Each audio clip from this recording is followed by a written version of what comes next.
we view it as this like negative thing, like this like dirty little secret. And it's not like we're doing OnlyFans. Like, Oh, God. but it's true. That's true. Like, this is insane. Definitely not doing an OnlyFans. I know. Tommy gets asked if he has not OnlyFans doing like an every week. OnlyFans. I can't wait till someone asks me if I have an OnlyFans.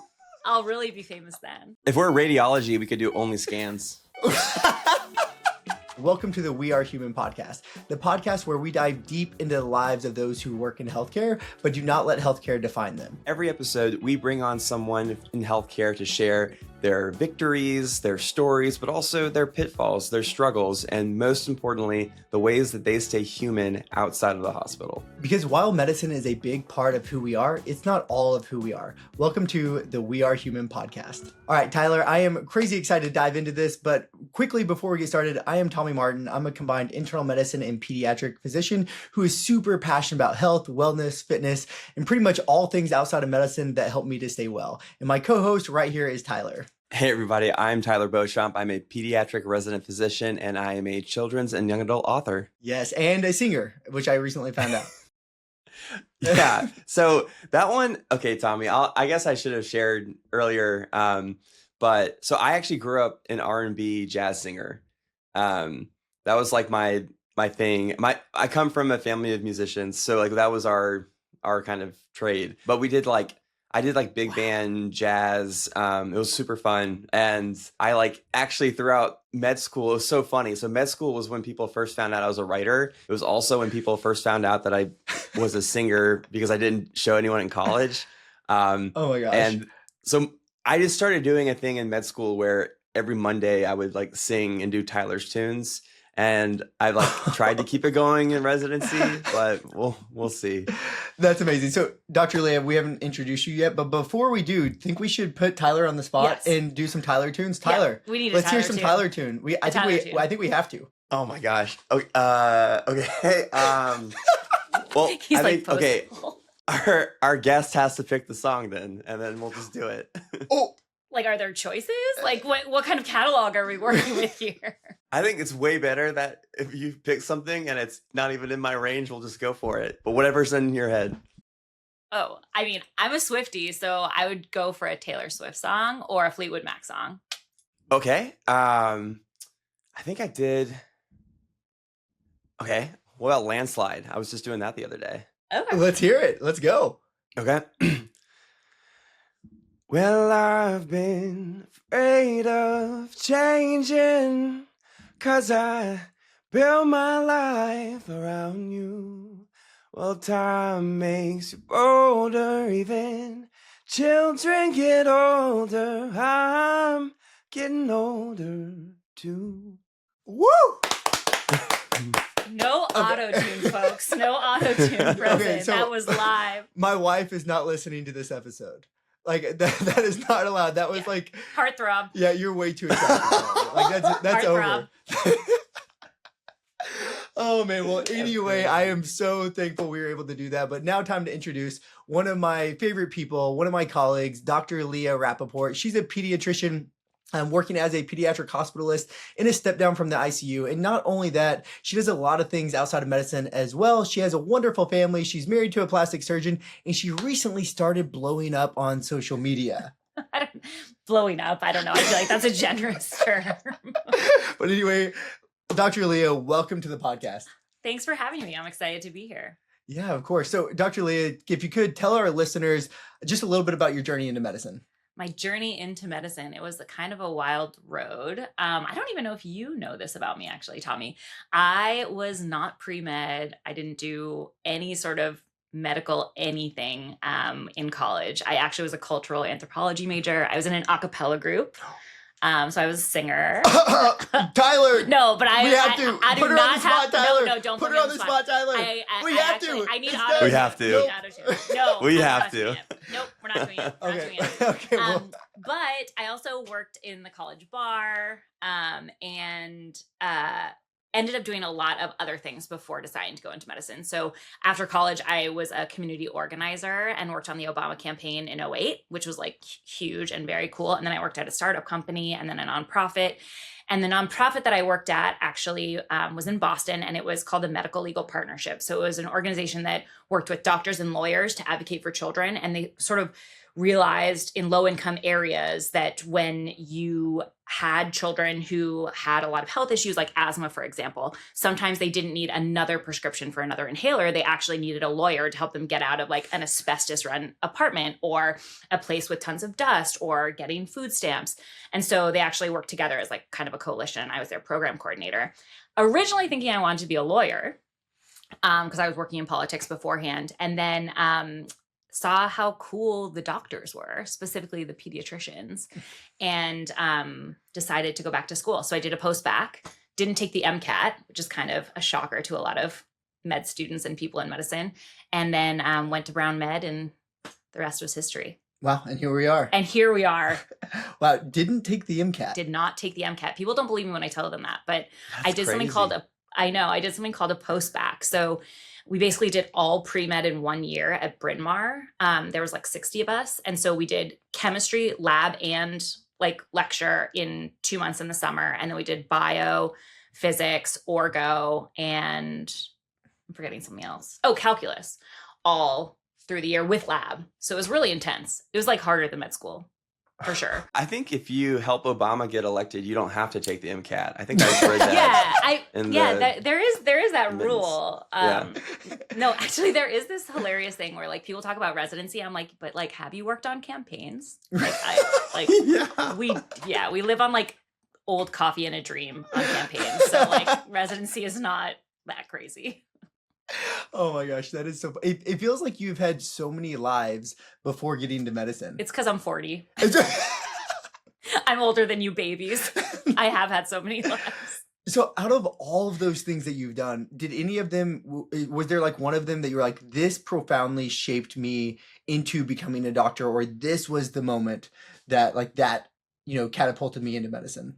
There was this moment that catapulted me into medicine, I think. And it really sort of changed my trajectory. I was working for that medical legal partnership, and they needed someone to like represent their organization at the case conferences. So they told me that I had to go. So I would sit in the back and I would watch these like case conferences, right? It'd be like grand rounds and then the case conference where they would like, kind of back in the day, they would pimp all the interns and residents. And I would watch, and I just found myself wanting to go regardless.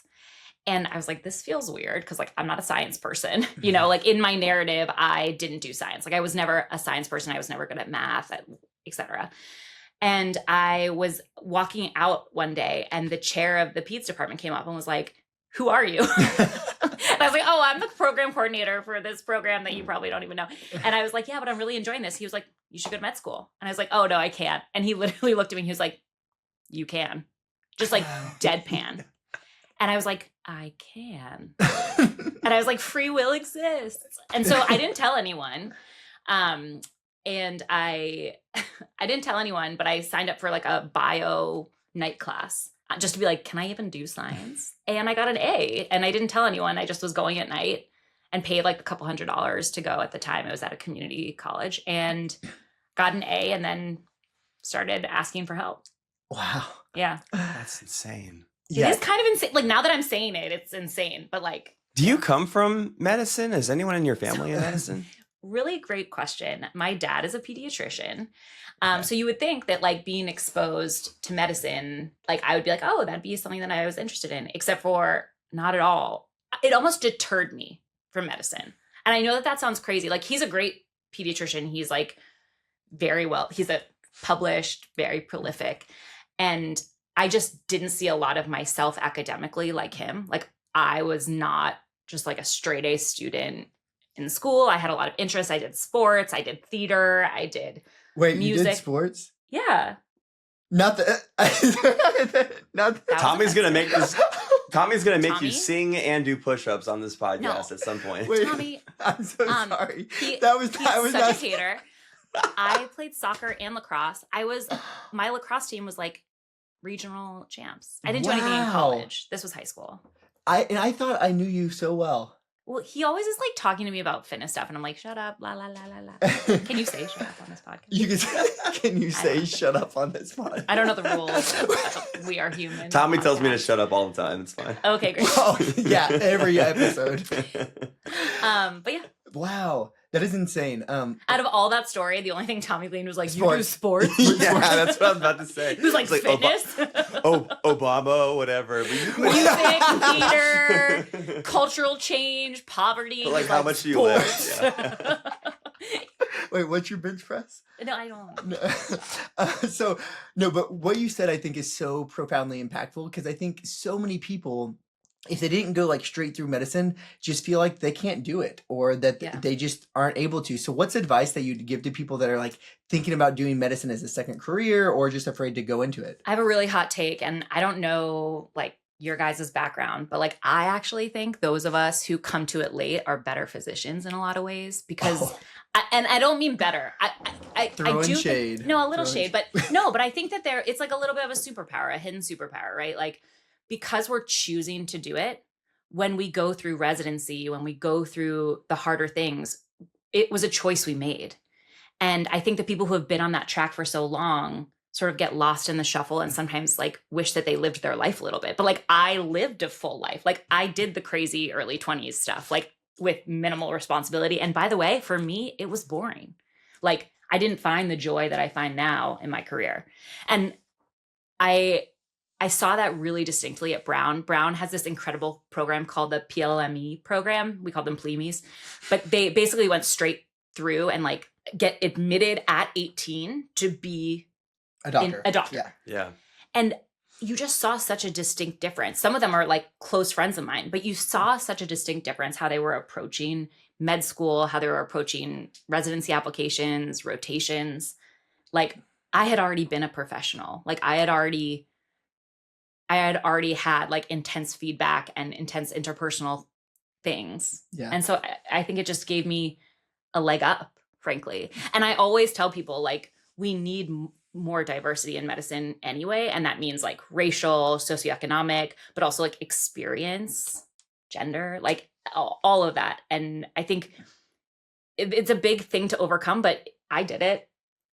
And it's possible. You have to have grit for sure. That speaks so much to me.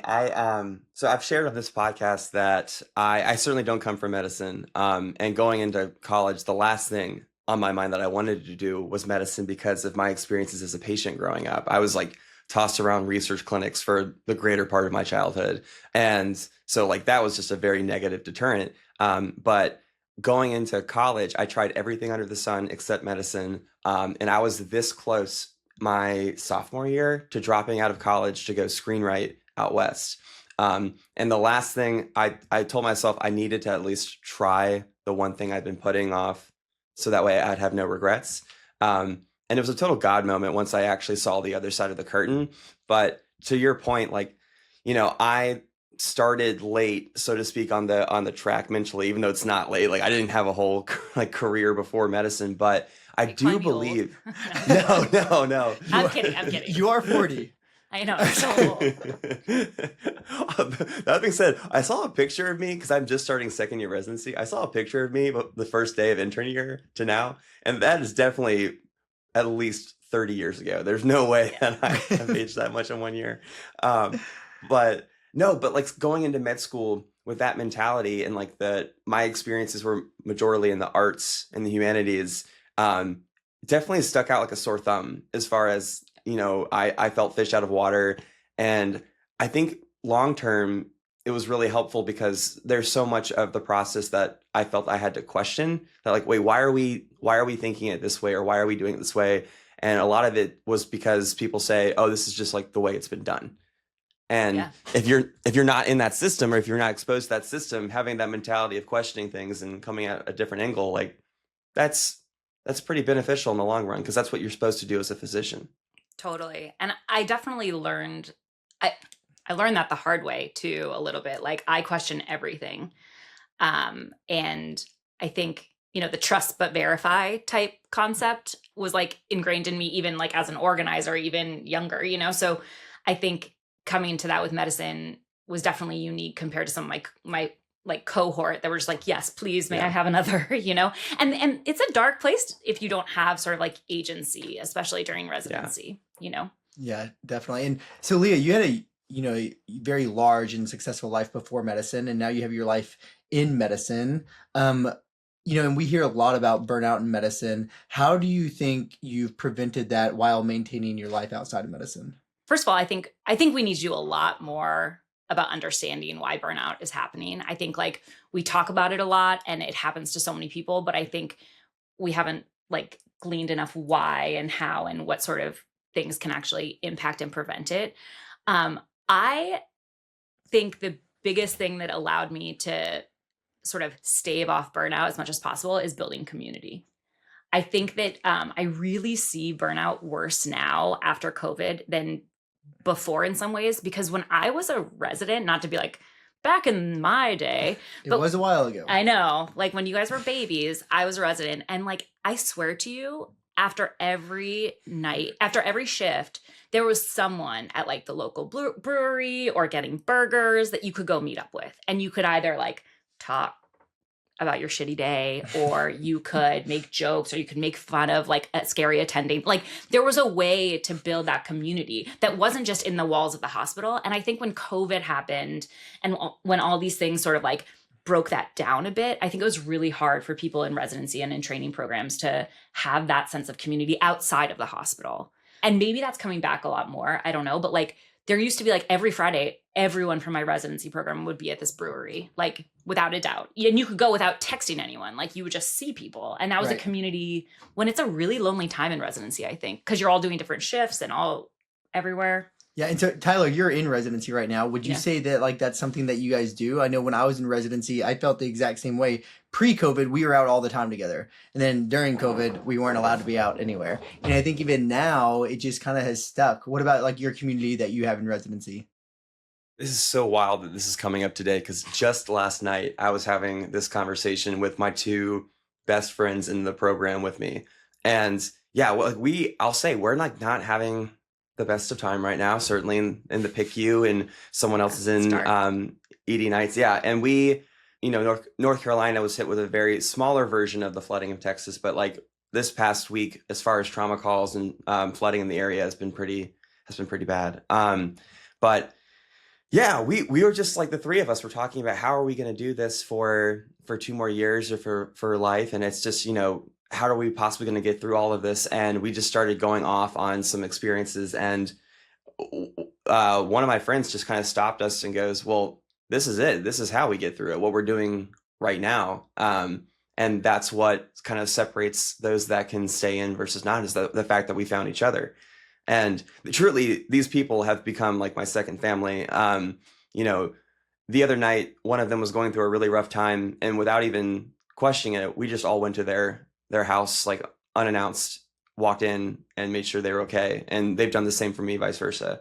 And I'll even say, like, we talked about this last night, the whole not being able to see each other thing. Like, yeah, when you get time off, the reason that you get time off in residency or a day off is because someone else is working at that time. So it's not like, oh, great, I So got this day lonely. off. Yeah, it's so lonely. And it's always like a Tuesday. yeah. Like today, Like, why do you have a Tuesday off? I mean, I'm doing this podcast today because I have a Thursday off. Like, it's not like they have a Thursday. But we actually said at the end of the conversation, why don't we just all live together? And like, why don't we just find a place? And like financially, it actually would make a little bit less sense from what we're doing right now, but we'll take it as far as, at least then you can see someone at the end of the day. And that's really how you get through it, for sure. Yeah, that's so important. I think not even just in residency, but like our work life, right? Like our weeks on service can be busy, but like who you're working with and the community around you makes such a big difference. Like when Lee and I work together, she's okay, so like those weeks are fantastic. Yeah, it's fun. We have like a really good time. So I think in your workplace, in residency, like community is truly everything and so important. There's this like old surgeon that my husband works with, and he always talks about the power of the pizza. Like the power of like buying lunch together or like sharing in community. And it's so true, as a community organizer back in the day in '08, like we would have these things called socials where we would just like require everyone who like was working with us and volunteering with us to go meet somewhere and have pizza or french fries or whatever. And it like brings you together. And I think where I went to residency, I went to Michigan, University of Michigan, go blue. And I couples matched with my husband, who's a plastic surgeon. So we like basically had to interview everywhere, and it was like a really competitive match. And when we got there, like we had no family, no nothing. And we were there for 6 or 7 years. And it was really isolating. So hard. And we ended up getting pretty close with a couple of people there who also were surgery residents and or a couple, like a surgeon and then another resident or someone who's not in medicine. And we used to have dinner like once a week, and we called them fam dinners. And we had a text chain that was like the fam with a pizza slice on it. I'm not kidding. This is like for real. I've been to all of their weddings. I've met, like we're close with all of their children. Like it's the only way to get through. Like you cannot do it in a silo. You can't do residency in a vacuum. It's too hard. Those like random Tuesdays off, those like weird night shifts, someone understanding what it's like to like be on a week of nights. Right. It's like you got to find your people. Yeah. And the residency programs like need to help facilitate that, honestly. I have a question I want to ask. Something that you said on that definitely struck a chord with me, but it also reminded me of a story of. I'm sorry, this is probably a tangential, but so when I was in the NICU the second time last year, because we cover like during the holidays a block that you've covered previously in the year.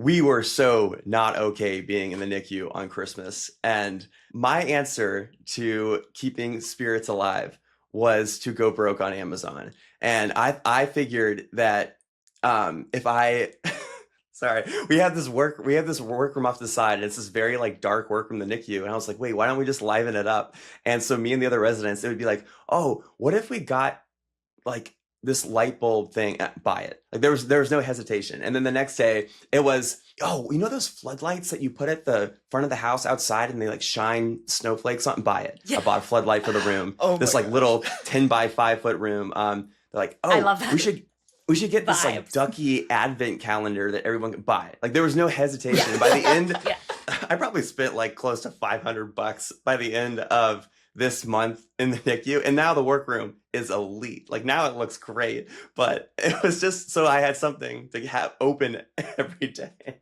I think that's an important thing that I realized in residency. Like sometimes you just have to throw money at the problem. You know what I mean? Just like a little bit of money at the problem. Not that we have a lot of it. We don't. We don't have it may actually be throw credit card debt at the problem, but sometimes you got to do it. Got to throw money at the problem. I ate peanut butter and crackers for dinner for 4 days so I could buy a floodlight. But you were doing it in snowflakes. And boy, did it feel regrets. Right. No regrets. Christmas spirit. Oh my gosh. So there are healthy coping mechanisms. Yeah, that might be like an unhealthy one. That's fair. Yeah. It's okay. We are human. Yeah, we are. Yeah, we showed the pitfalls here, right? Yeah, that Tommy's was like, but you should work out when you're sad. Tommy's like, just go run a marathon when you're sad. I'm like, no. Oh my goodness. But I did want to ask, so couples matching and having a surgical partner.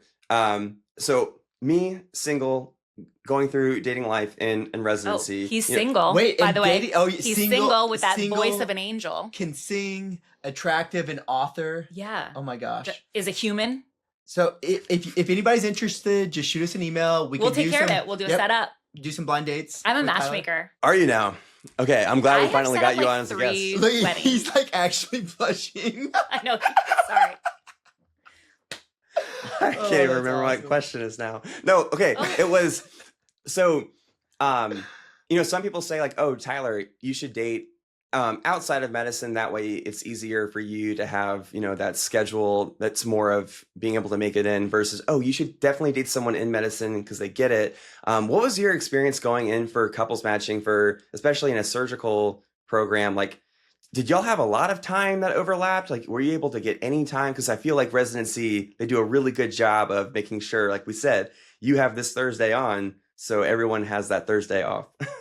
So I feel like there's two components to your question. The first is like couples matching in general. Like if you are a med student out there thinking about couples matching, like shoot me an email. Like I think this is like a really tough thing to navigate. Yeah. And couples matching with a competitive specialty is even tougher. Like I basically was told by our advisors that like we couldn't do it. Like literally you Yeah. wouldn't match, which is also wrong. But I think that's really it's really tough to decide to like kind of chain your wagons together. But I think it was totally worth it for us, especially for a 6 or 7 year long residency. Like long distance wouldn't have worked. And we were trying to get married and build a family. I had 2 kids during residency. And we like built our whole family in Michigan.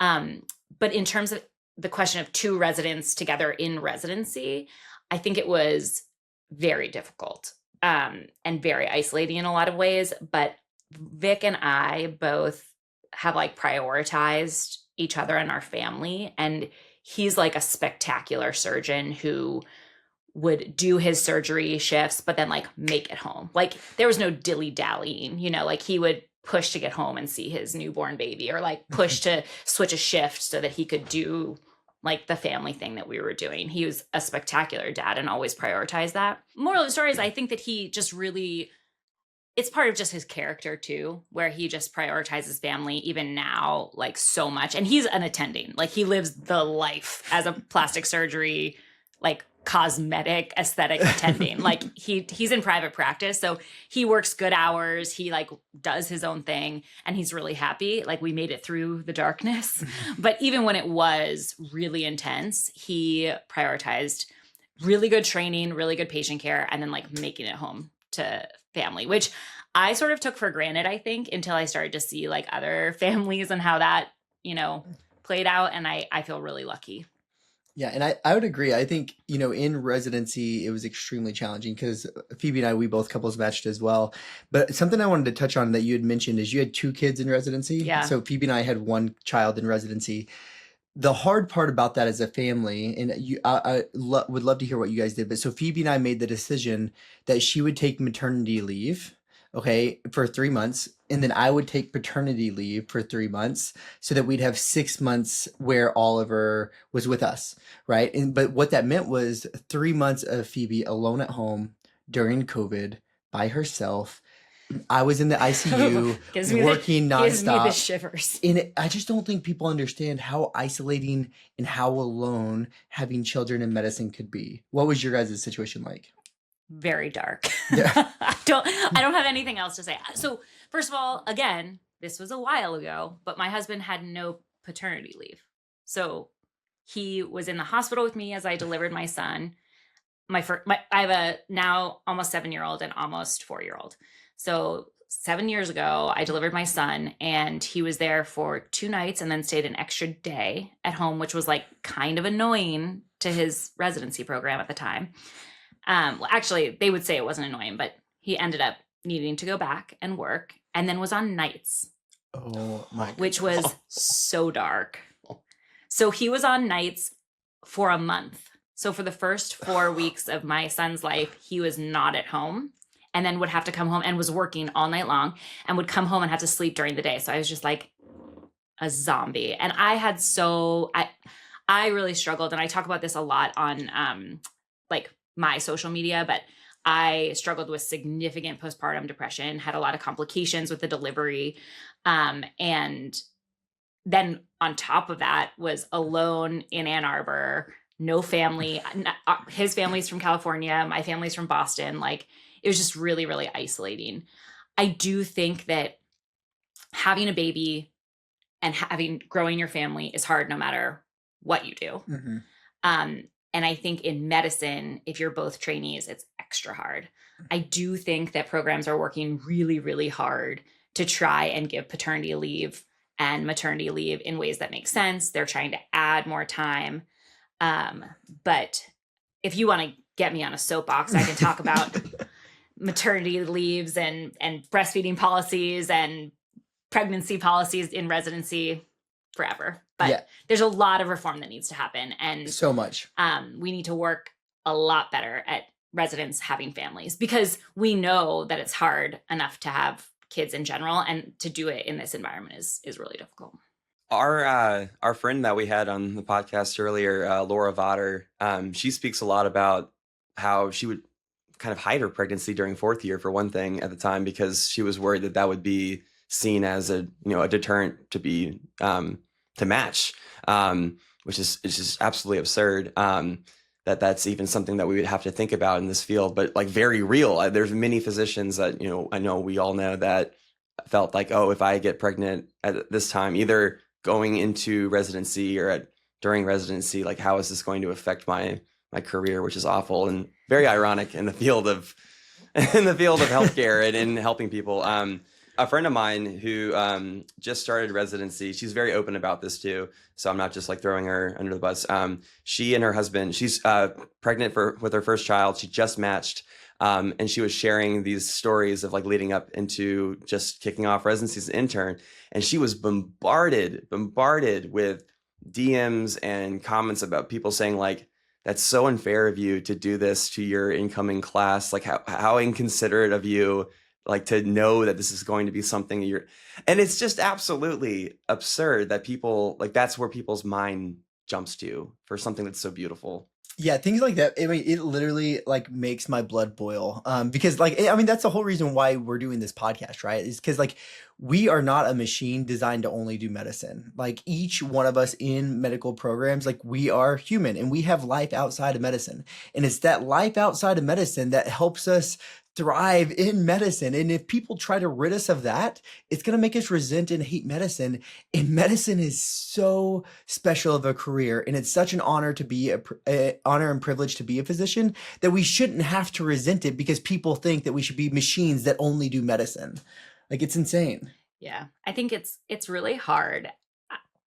I would say that, and this is maybe even more depressing, so sorry if this is the case, but I would say that residency is one of the only protected places that you can have children in medicine, because when you're going into attending years, I think it's really hard, depending on what type of career you have, to like carve out that time for maternity leave, or even when you're pregnant, carve out your clinic time, because it's all kind of RVU dependent. Well, I think it depends where you work, right? Like, so where we work. Yes, where we work, but I would say in general. Private practice. But no, not even private practice. In general, I would say that colleagues of mine, not in peds. I think peds, honestly, is one of the better of 1,000%, yeah. But being very close with tons of people in surgery, derm, like internal medicine, radiology, like that kind of stuff, I think it's really hard to be an attending and have kids and carve out that time. Yeah. Because you're also just carving out like income on some level.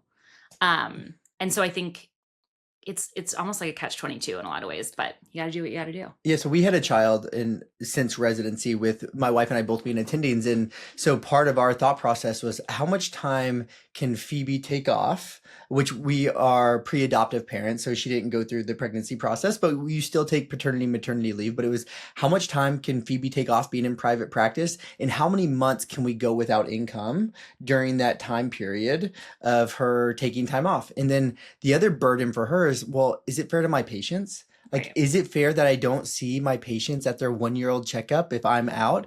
And so there's so much that goes into it. So I think, having kids in medicine, it is possible. It's extremely challenging, but it's worth it. And so some advice that I would give, I think, would be find programs that support you, your goals, and your goals of growing a family. And if programs aren't willing to do that, I would say it's not worth it being at them, whether that be residency or it being an attending. I also think that for me, as like a woman who went through 2 pregnancies and everything. Oh, actually, I lied. My daughter was like end of residency into attendingness. Sorry. You black out when you have kids. It's like too hard.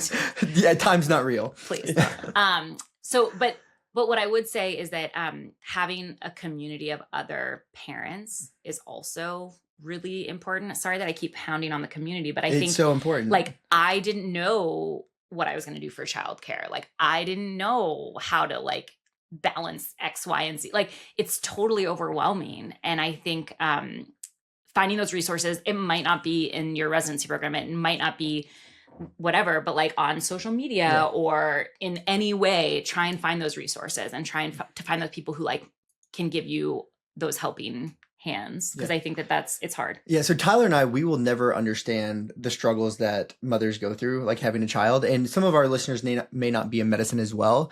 And so, being a mom to two Yeah. children, what are some tips that you'd give to mothers out there that have had a kid and that maybe they feel lonely? Like, what are some tips and advice to help them get through it? I think that the biggest thing, and I was literally going to post about this today. I think the biggest thing that we don't give enough credit to moms is how much like we as humans change during the process of being pregnant, delivering a human, and then postpartum. We both change physically, emotionally, spiritually, and they've done these studies, right? I don't know if you've heard about this. They've done these studies of MRIs and functional MRIs in moms pre and postpartum, and your brain basically changes 80 to 90%. It's like unrecognizable, the differences. And you feel crazy. Like you feel like such a different person after this like huge formative experience. And I think that reminding yourself and hearing like maybe even me just as like someone who's been through it and as a pediatrician doctor saying like you are different and it's okay that you are different and like you can figure this out and find the resources that you need to be okay during this process, regardless of whether you're in medicine or not. Motherhood is like a much more formative experience than any other experience I've ever had in my life. And to not be afraid to ask for help if you need it. That's beautiful. The other day I had one of my co-residents had their first child, and she's salt of the earth, one of the sweetest women I've ever met in my life. And she had come up to me and goes, Tyler, I don't know how you do all the things that you're doing, like with residency, like you're writing and you do stuff on social media, and you, like, how are you able to make time for that stuff? And I just like stopped her midway. I was like, you made a person, like you, like you grew eyeballs. Yeah, like if I go home from a long day and I'm like too tired to write a chapter, I can just not write the chapter. You can't not feed your child. It is like what you are doing is so much more miraculous than anything I could even conceive of doing with my life right now. And I feel like there's always so much like news and like emphasis on like the accolades of stuff that people do in medicine. Like, oh my gosh, he is a doctor and a singer, or he's a doctor and a marathon runner. I'm like, and there's nothing that's ever going to beat in my head the fact that you are a doctor and you are a mother and you have literally are making humans and making them happy and safe and healthy. Like that's it. That's the peak. There's a lot of interesting studies, and I've done some studies as well on this, but you hit on such a really important point. Like a lot of women who are in medicine have careers that are much behind their cohort who are male just because they decided to have a few children. And it's because they had to like take that time off and have these sort of like stop and go parts, even if they're huge researchers, even if they have a lab. All these things are just like a little bit different because they've had a different trajectory. And then when you're thinking about sort of like promotions and publications and all of these things, there's a lot of sort of inequity there too that we're trying to like bring more attention to. We're trying to sort of mitigate, but is a really big component. And I think sometimes anyone who's in medicine is like hard on themselves and hard workers. And so there have been times where I'm like, why haven't I done enough? Or I haven't published enough, or I got demoted when I moved to Boston to a clinical instructor from assistant professor. And I'm like, bah! But like, why am I not an assistant professor yet? Like, why haven't I done it yet? And then I remember like, I'm doing a lot. I have 2 humans with eyeballs. Literally grew 2 humans with eyeballs. Yeah, like that's so I truly believe that like, you know, like we look at like comic books or in the movies, like there's Superman and there's the Hulk and like all these like crazy superheroes that have all these superpowers. I truly believe that women are like the superheroes of the modern day world. Like the fact that they could Say it again. actually For the people in the back.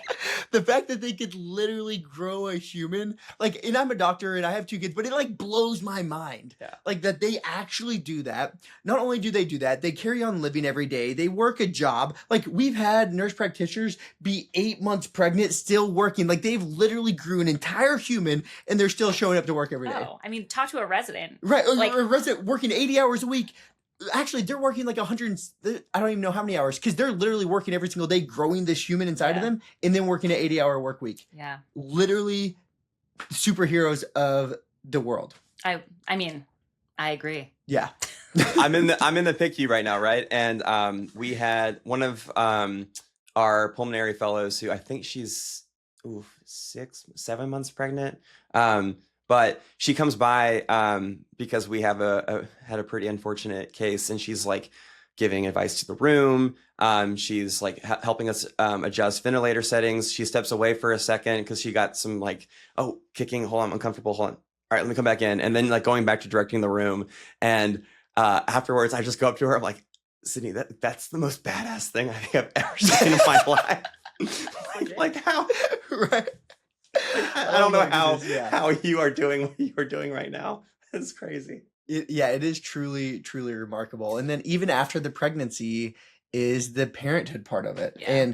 And, I'm going to speak for you, but I would think that you probably believe being a mother is so much more of your life than medicine is. Would you say that, or what would you say? In terms of like my identity? Or like Or, like, what's most important to you in life? I don't know. Like this sounds crazy, but like I don't really feel like I can rank my life. Like being my part of my family and like a member of my family is like the most precious thing to my heart for sure. But in terms of my identity, I feel like so much part of especially for like my daughter, like my identity professionally and being a powerful person is really important to my motherhood role for my daughter. Love that. I don't want to say like I do think being a mom is really important, but I also feel like having my entity and my professional parts and my friendships and my passions being whole is an important role in being a mom. I love how you 100%. worded that. Like it's impossible to rank them because it's all of who you are. Because it's all intertwined. That's And I incredible. feel like, I don't know, in social media, at least, like as I'm creating content and thinking about these things, there really is this narrative of like, I'm a mom and it's the most important thing in the world, or like boy mom, or like girl mom. Like there's this narrative, and I really struggle with that. That's like not authentic to me, because like I do feel really passionate about my job. I feel really passionate about politics. I feel so passionate about my friendships and my family and relationships. And being passionate about all those things do not take away from how incredible of a mom you are. And I think they actually intertwine, which I think is sometimes like is dysynchronous with pop culture. Yeah. Like I feel the same way, right? Like I feel like if I didn't have the other aspects of my life, I don't know if I'd be as good of a dad. Yeah. Like, cause it makes me who I am. And yeah, so I love the way you worded that. Yeah. You did mention something though that kind of makes me want to shift gears a little bit. Let's shift. Okay. So Tyler, I don't know if you know this yet, but so Dr. Leah has recently started social media. I think you kind of kicked it off in March. Is that right? Late March. Tell us about the journey. Tell us what's going on. She has a really good coach, I have to say. Yeah. So basically this all started with Tommy. And when I first met Tommy, I judged him. Yep, I will admit Wait, it. I have to. What was your first impression of me? Well, my first impression of find you out. when I first met you, it was like we were signing out on a night shift, and you just seemed like way too excited. Like I'm like a little bit more black cat energy. He's a little bit more like golden retriever. And it was just like a little too much. But then I found out that he was like an influencer. So of course I had to look him up. And I found him to be like saccharine, like so positive that I was like, this can't be authentic, right? Yeah. Like that can't be him. And then it's literally him. Yeah. Like this is the most authentic person I've met in my life. Oh like, my gosh. and I mean that in a really big compliment. It was really Thank you. inspiring. Like your positivity is infectious, and even though I joke that it's annoying, it really is like an infectious It can be thing. both. No, I actually think like it's like relentless, which is sometimes what you need in medicine, like relentless positivity. And so he would like, once I got to know Tommy, I would start to be like, hey, you should post about this. Like, because I was a big like TikTok consumer for like recipes and jokes and things like that. And I was like, no, post about this, or like say something like this. And he was like, why don't you post? And I was like, no, can't possibly. I was like, who wants to see a 40-year-old with glasses, like nerd posting? No, that was the narrative in my head. You know, I feel like people talk about imposter syndrome in medicine, and I didn't really struggle with that as much as I struggle with imposter syndrome in social media. Like, because I don't have this like aesthetic, beautiful life, right?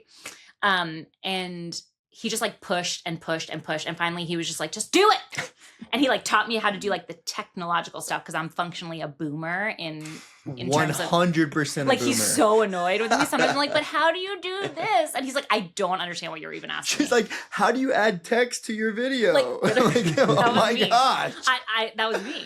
And so then I did like a couple posts, and I didn't really get much, like, I didn't really know what I was doing, and it felt really uncomfortable. And then finally he was just like, I challenge you to post every day for a month. And I was like, challenge accepted, because I love a challenge. Like, I love being called out and whatever. If you're in medicine, you get it. Like, we're just so high strung.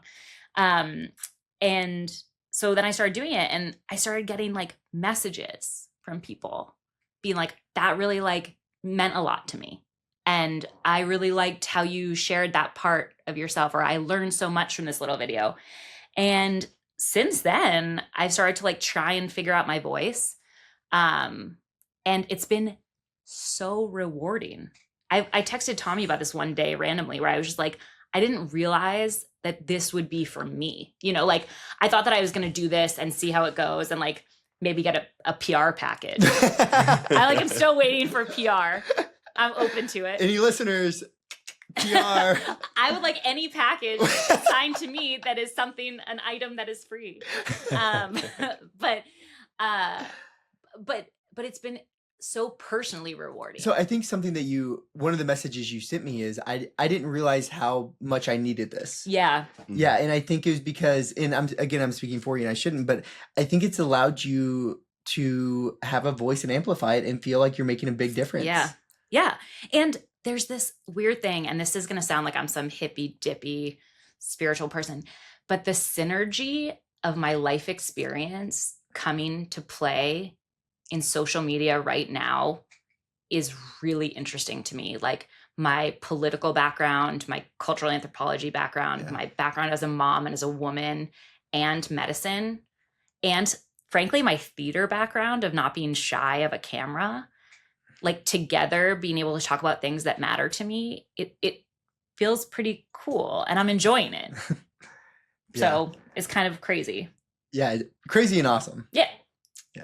You know, I'll say too, when I met Tommy, I wasn't quite sure if he was real either. The amount of times this year that I've had people come up from the hospital or friends or whoever who have like listened to the podcast and go, yeah, but he's not actually like that, is he? And I go, try doing a podcast at 4 a.m. with someone who's already run a marathon, and you'll see. Like, he's just having his coffee at that point. I know. I sort of like joke around with him, where I'm like, should we diagnose you with hypomania, or like, is this diagnosed DSM-6? I don't know. Like, is this real? But my goodness. But what you said though, that Tommy had also said to help get me started, which touches on yours, is that I wasn't sure how much I believed in the power of social media, or how to use it well. And I remember asking Tommy when I met him, like, why, how do you combat misinformation, or what do you think about like the negative effects of social media? And Tommy had said something that's really has stuck with me to this day, is that it's not that we have the ability to not engage in it anymore. Is that we have if we're trying to do the most good that we can with the time that we have an obligation to engage with it, to help others, because it's not going away. And that, I don't know, that really was kind of fundamentally changing how I was going about both my like creative journey and medical journey. And it sounds like a little bit of that touched on you as well. Yeah, I mean, we talked about this. We talked about this. We drafted an op-ed about this. We are going to be screaming this from the rooftops, but we are losing on a battleground of misinformation and public health because no one is playing in the game. Like, we are not even on the field to combat this because we don't have players there yet. Like, we have some, but not enough. We can probably all list the few doctors and people who are creating content about this stuff right now. Like, we probably all know everyone's names. And there's thousands of misinformation creators out there. Yeah. And so we can't complain about what social media is doing to health, what social media is doing to children, what social media is doing to X, Y, or Z until we actually start playing. Yeah. Like, we're losing the war because we don't even join the battle. Yeah, and like I feel you cannot complain about it if you're not combating it, right? Like, if you're not fighting against it, you have no reason to complain about it. But you were in the exact same position 2 months ago, right? Like, in terms of not being on the playing field. And so what would be some tips that you'd give for people that say, I just can't do this, or this is uncomfortable, because you were there not long ago, and now you've amassed probably over 5 million views, 10 million views, if not more. Yeah. And a combined following of like 25,000 in 2 months, which is incredible. So what would be some tips for people who are like, I just don't know? So I don't think that being a creator of content is necessarily for everyone. Like, I think the activation energy for certain people would just be too much to overcome. Like, if you don't naturally feel like you can talk to a camera or whatever. So I don't think that that's necessarily true. But I do think people have a lot of voyeuristic mentality, especially in medicine, where they will engage with social media and watch it, but they don't necessarily repost or send things to people, et cetera, because they are afraid of implications for their career. So I think the first thing is that, like, I tell all my friends that they need to be, I get texts all the time where people are like, I loved what you said about vaccines. And my response is, repost it. Like, share it. Share it. Like, if that's true, if you can text me on the side, not only can you text me on the side, comment on it, like it, like anything to amplify that voice if you don't want to do the voice, right? Mm-hmm. So I think having doctors and physicians and people in healthcare engage with material in an active way is a step. Right.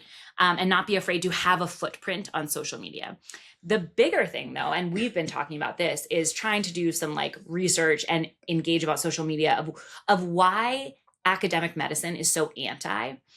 And I think, like, when I told our bosses that I was starting to like work with Tommy and do some social media, like, I wasn't met with like, wow, like, how's it going? I was met with like, here's our social media policy. And I'm like, okay, like we've totally, like, we view it as this like negative thing, like this like dirty little secret. And it's not like we're doing OnlyFans, like, but it's true. That's true. Like, this is insane. Definitely not doing an OnlyFans. I know Tommy gets asked if he has not OnlyFans doing like an every week. OnlyFans. I can't wait till someone asks me if I have an OnlyFans. I'll really be famous then. If we're radiology, we could do only scans. Oh, that's a good one. That was a good dad You are joke. so ready to be a dad. Yeah, that was a dad joke.